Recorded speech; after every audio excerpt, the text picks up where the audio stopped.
Hello and welcome. This is Fireworks.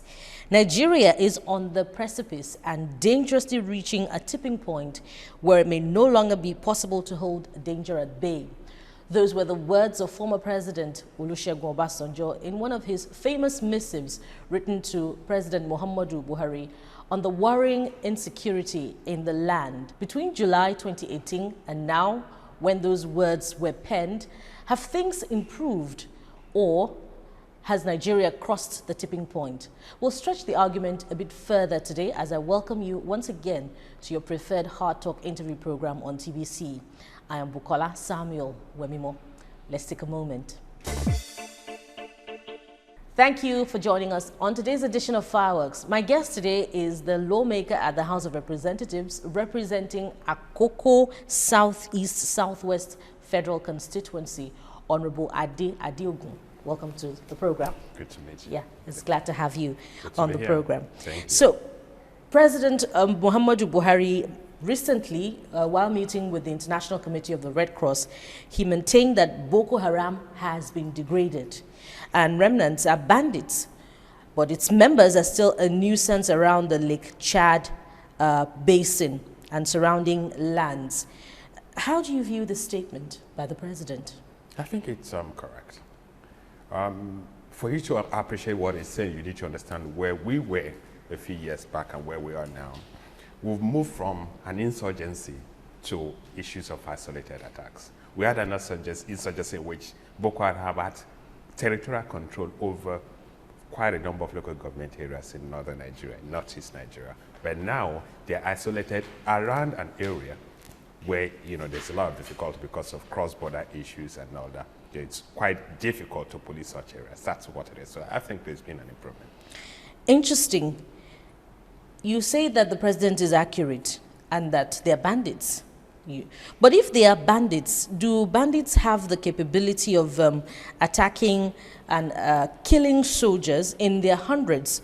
An event that has been popularly reported to have happened in Metele, a remote village around, near the border with Niger. Now, days ago, they also attacked an army convoy and carted and stole cash, an army convoy that was moving logistics from Damaturu in Yobe State to Biu in Borno State. And unconfirmed reports say that they also killed 9 soldiers in an attack recently on Tuesday at a military base in Gudumbali. That's just Tuesday this week. Now, do bandits have the capacity to attack an army convoy and cut away cash? Do they have the capacity to kill soldiers in their hundreds? Okay, when you use the word army convoy, it is assumed that it's such a large convoy of people. But then, if you have 4 trucks moving and there are 4 soldiers, they will still be regarded as an army convoy. So that's what we need to do, is how many number of soldiers were there and how many are the attackers.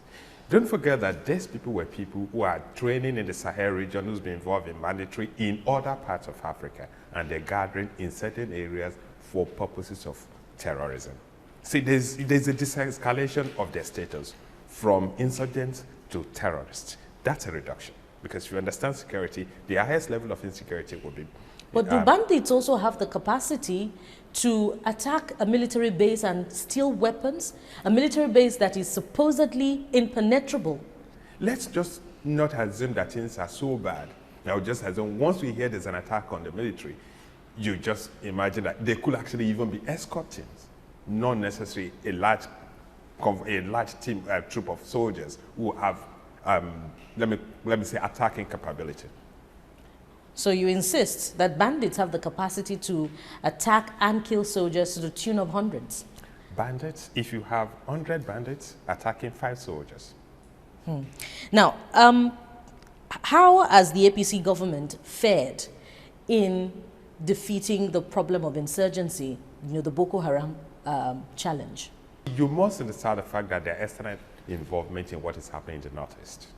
The fact that you have people, bandits from other parts of Africa, especially Libya, Chad, Niger, and others, who have weapons, who are practically bounty hunters. So what they're looking for is they're looking for bounties, and if there are bounties in Nigeria, they'll come to Nigeria. But Boko Haram is domiciled in Nigeria. Yes, it has extended its influence to other parts of Africa, but it is domiciled in Nigeria. So when you talk about bandits, bounty hunters and all of that, don't also forget that we're looking at insurgents who have the capability of carrying weapons as sophisticated as armored personnel carriers. So it begs the question that you could support the position that we're looking at mere bandits or bounty hunters. Okay, now do they still have armored personnel carriers? Recall that years back you have videos showing armored personnel carriers. I know the last set of propaganda video they released showed them moving as a team without vehicles. They don't have the capacity they used to have, but that doesn't mean that they're totally degraded. But then again, has government been able to restore confidence in the people of the Northeast? We still have quite a number of people in the IDP camps, internally displaced persons camps, who don't have the confidence yet to return to their homes. Even further down, we have quite a number of people who, as a result of the related problem of farmers, herders, clashes, and kidnapping, who are unable to work their farms. You see, you've mentioned two different issues. The issue of IDP camps in the Northeast, they're different from the issue of the herders and farmers clashes. We're still talking about insecurity. Good. Now, the IDP camps, now quite a number of IDP camps have been dismantled and people return to their communities. Don't forget that a few years back, even Maiduguri was insecure. Now, even flights are beginning to fly to Maiduguri. So that's some level of improvement that the airlines have enough confidence to fly to Maiduguri. So it is there's an improvement. And then when you're dealing with the issue of the herders and farmers clashes, these are seasonal clashes. It's been happening for years. All we have to do is find a solution to the movement, to the grazing of cattle openly. Once that is done, and then that will be a thing of the past. So how do you explain the reasoning, which is beginning to increase in recent times, that perhaps it is as a result of the political season, when politicians have gotten their tickets, that the farmers herders clashes has reduced, and as such perhaps the politicians have a hand? It's a seasonal thing. We did elementary geography about tsetse flies in the south, about the fact that cattle don't do well in the rainy season, and then you had the fact that when it rains too, grasses tend to grow in the north, so they don't need to go for long distances to look for grass when they could find that in the north. So it's a geographical movement, not necessarily, the reduction is not necessarily political. But then we can't rule out the fact that some of them, like the gentleman that was arrested in Taraba State, that was involved in the killing of some policemen, did say that getting involved in political thuggery kept him busy at some point in time. So you can't really completely isolate politics from what is happening. But relatedly now, when we look at kidnapping and the safety of the highways, the Abuja Highway, the Kogi-Lokoja Highway, the Abuja-Kaduna Expressway, how well has the Nigerian security operatives fared in checking the problem of kidnapping? I want to believe that they're trying, but they haven't done really well, not enough. People who were Boko Haram soldiers, who had 3 weapons, who had were well armed, and then now the weapons are with them and they have nothing else to do with it. So they have to seek ways of earning a living, and they find the weapon as tools for earning their living. But then again, when we look at, relatedly, when we look at the murder or the assassination, as you would, view it, depending on how you want to view it, of the daughter of the former Fenifere leader, Fashoranti. Some say it was an assassination, some say it was kidnapping. Just months before, the police commissioner in that state had gathered Fulani people together, Fulani leaders, and asked them to talk to their people about the problem of kidnapping. But then again, the police command in that state, after that kidnapping, said it was not a Fulani incident. It was isolated. How do you explain that? We need to be careful with stereotyping people, because what has happened in Nigeria now is that every criminal, because they know there's difficulty in investigating herdsmen involvement in kidnapping and criminality, so every criminal adopts the toga of herdsmen. Okay, so if you hold that position, how can security operatives combat insecurity without intelligence at their disposal? Or from what you see, how much intelligence is at the disposal of security operatives in the fight against either kidnapping or insurgency? Not much. And then the point is this: You're a woman. You can't make soup without the ingredients. So if the police don't have the resources to obtain intelligence, security agencies don't have the resources to be able to get useful intelligence, how do we expect that? They're not magicians. So we need to give them the tools. We need to provide them to be able to perform optimally. For now, I think that they don't have. What are the tools? First, the world has moved beyond human intelligence to technical intelligence. Do they have the capacity to obtain that? Do they have the technical tools to obtain? You probably heard about the Nigerian that was involved in 419 in the US. How did they investigate? They were able to use the internet to track. They took their time because they have the resources. It took a lot of resources. But then, do they have it? It requires a lot of training. How are we training our policemen? You'll be shocked that 90% of Nigerian policemen have not had a single training from the moment they left the police college. Even if you're a banker, you don't get trained every other. You get trained every other year. Some banks, 3-4 times a year, they train their staff. But the police does not have the resources to do that. Most of the security agencies don't have the resources. So we have to look at it from two ways. It's what you put. If you invest 10 naira in security, you get 10 naira security. If you invest $1 million, you get 1 million naira security. You talk about resources. Now, this brings me to the next question. The APC government may have spent, governments combined rather, may have spent as much as 58.1 trillion naira in the last 11 years on security. That's the budget of defense. That's 10.51% of the budget of the last 11 years. So how come that the security operatives don't have the resources that you talk about? What you have quoted are budgetary provisions. And you and I know that in Nigeria, sometimes you make budgets and then less than 20% of the provisions are released. So if they don't have the money, they can't do much. That's not giving excuses for the inefficiency of the system, for the corruption of the system. What we have to do going forward is actually to plug all loopholes and ensure that the inefficiencies are eliminated. That's our responsibility. I'm glad you talked about inefficiencies. Let's also look at welfare in the Nigerian army.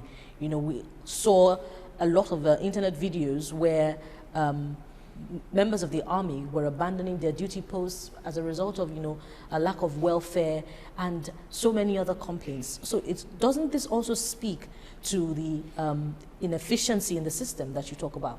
It is inefficiency that makes us underpay our security personnel. It's inefficiency that ensures, that makes it possible for what even is due them does not come on time. And it's because the way our budgetary system works. The funds could be provided for in the budget, and the recipient agencies may not get it as at when due.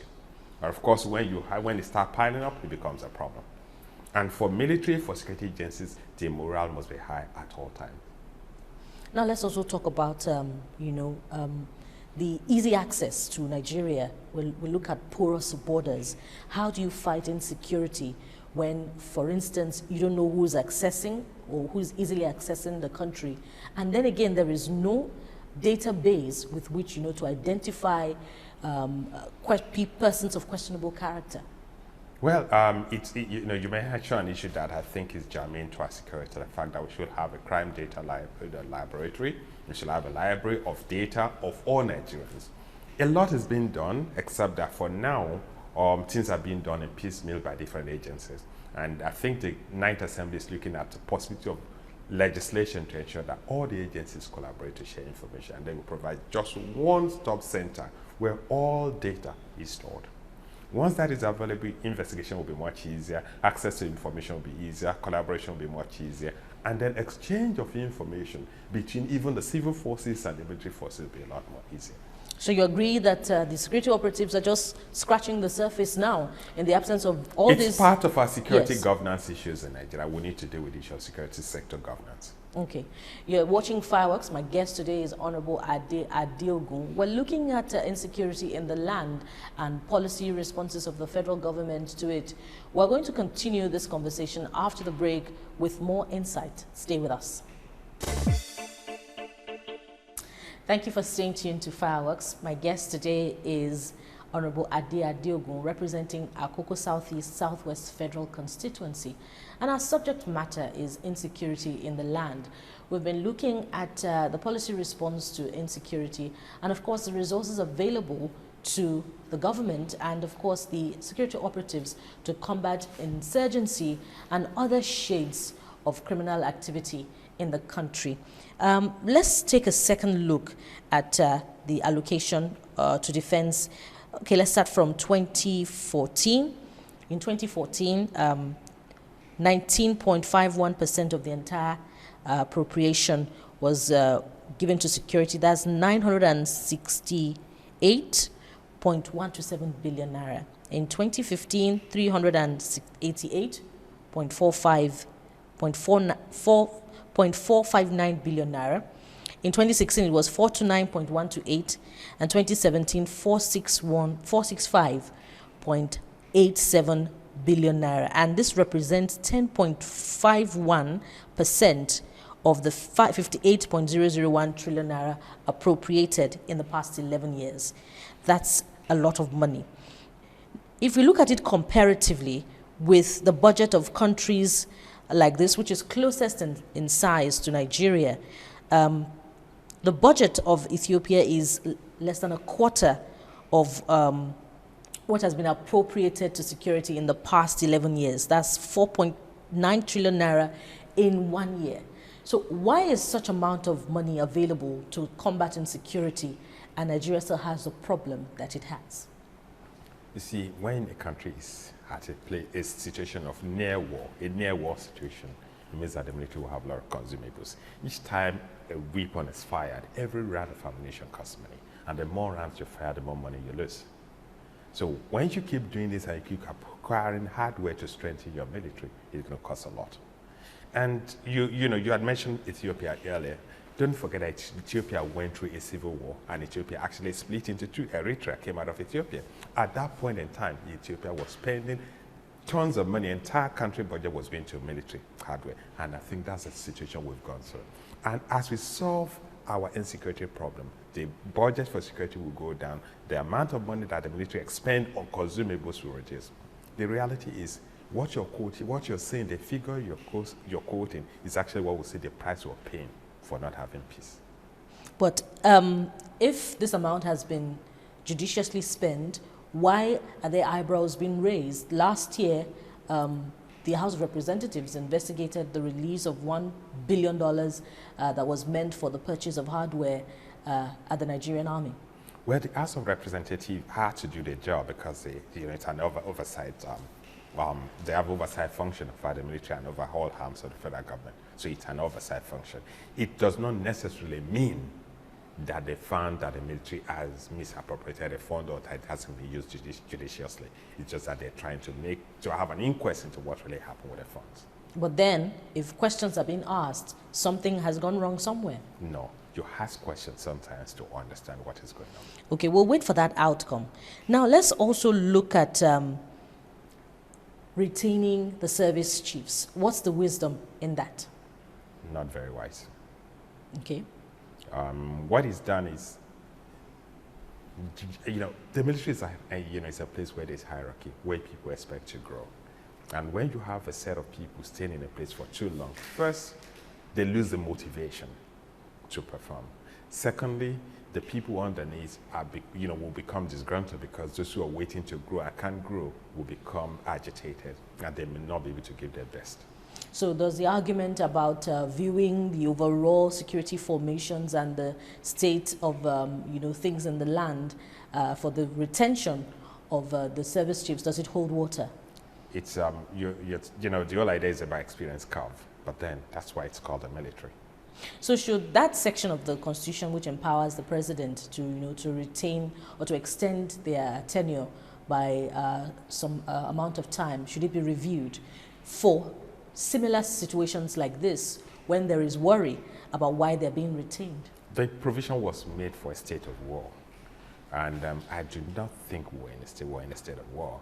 And not being able to find other worthy people from within the military tends to mean that we do not have confidence in the leadership and succession planning within the military. Okay.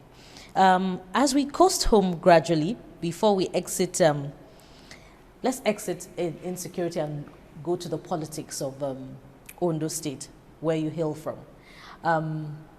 How do you view the performance of the All Progressives Congress in the last election? Could have done better.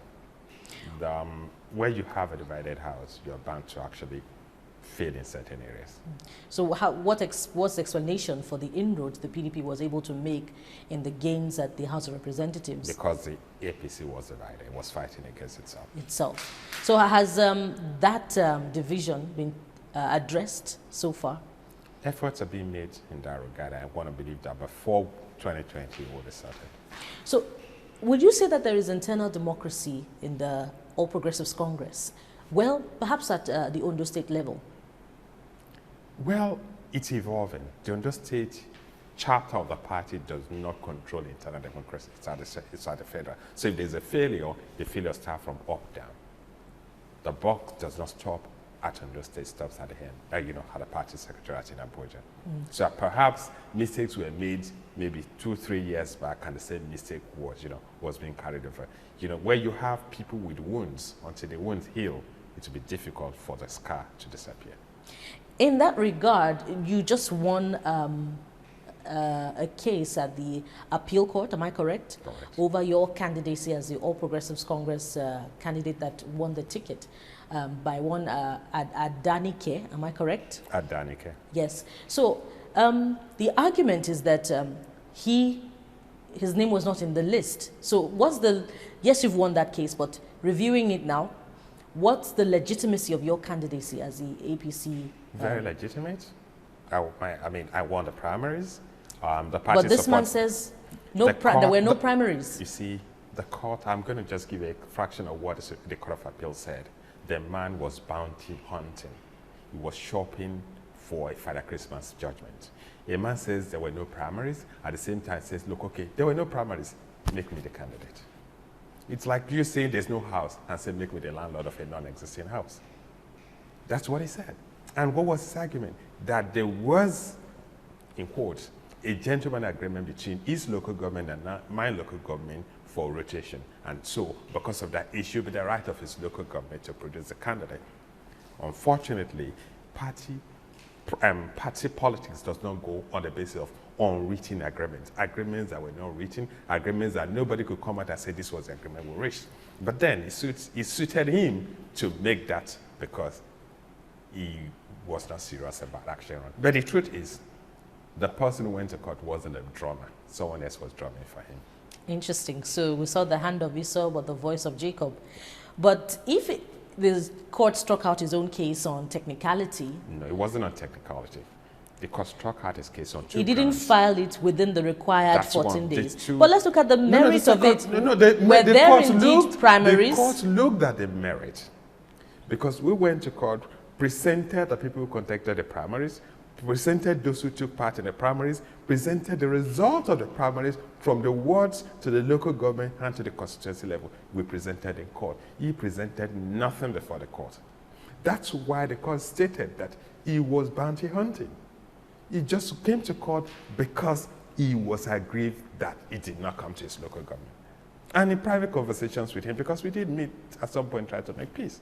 And you could tell it was someone who probably had some kind of, I don't want to use psychological issues. He has issues fighting with the gods. So you were not imposed as the candidate of the APC representing the Akoko Southeast Southwest Federal Constituency? No, I was not imposed. I won you are primaries. not, you see, if I was imposed... Are you the candidate of the national leader of the party, Adams Oshomole? I am the candidate of the people. Were you imposed by the national leader of the party? I am the candidate of the people of Akoko Southeast Southwest.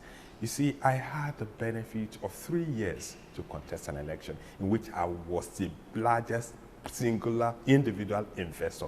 I was the local government council in that area. I was investing in water infrastructure, road infrastructure, building bridges, meeting the needs of everybody. So when it started, people called me ATM. They called me Father Christmas. But the point is this, I knew in my mind that the people at some point will realize that this ATM that they've eaten from, Yoruba people have long memories, and people believe that if they've tasted your salt, they will not betray you. I knew that would happen. So when the primaries took place and when the general elections took place, I knew that those who have tasted my salt will vote for me.